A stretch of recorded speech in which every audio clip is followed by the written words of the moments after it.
The Torah gives the plan for a balanced, productive, and happiness and good minds, clear minds for society.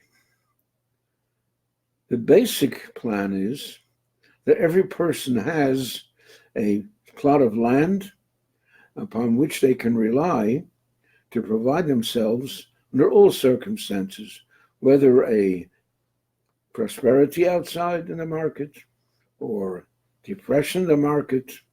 When you have your plot of land, you never go hungry.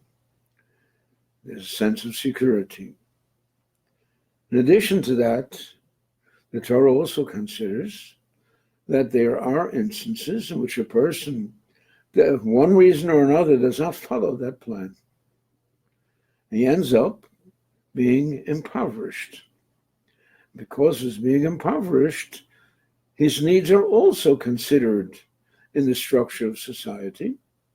And therefore, as we said yesterday, the grain and the bundles in the corner of the field is to be left to the poor to come and get their share of the production.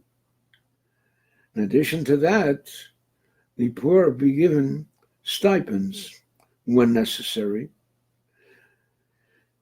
The extreme form of poverty is when somebody is so poor that he has no other way of earning any money to make up for his losses except to sell himself as a bonded servant.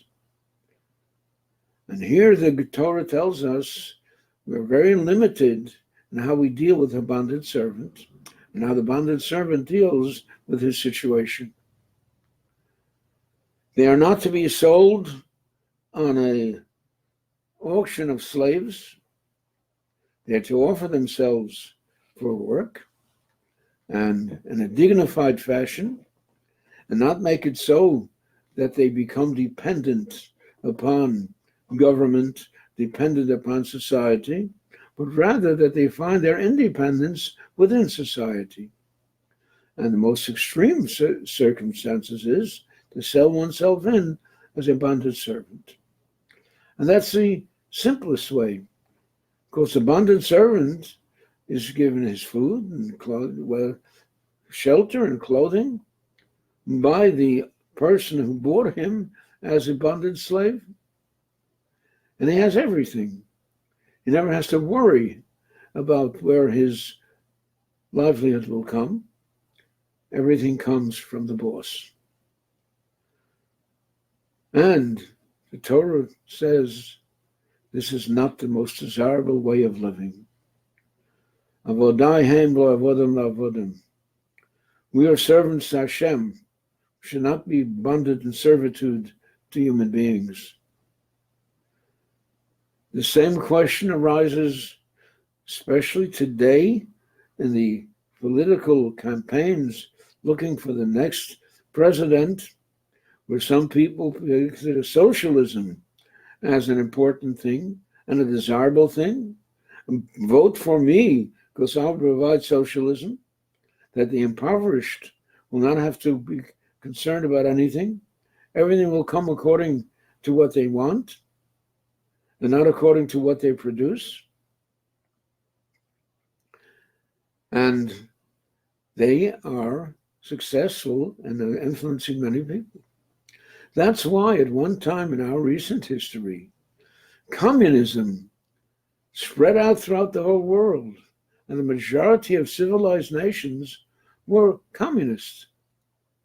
Because the communist doesn't worry about anything from cradle to grave. The big boss is going to take care of me. But that's not the intention of the Torah, not the intention of a good society. A good society is where everybody is concerned about themselves and concerned about how they contribute to the welfare of everybody else, and do not look for something unless they actually earned it. Not look for anything unearned. There's no such thing as unearned. There's no free lunch. Freedom is not free. Person is obligated to take care of his own needs. In addition to that, he's also obligated to take care of the needs of those who are in need. This is a balance. The Torah prescribes a balanced way of life. It's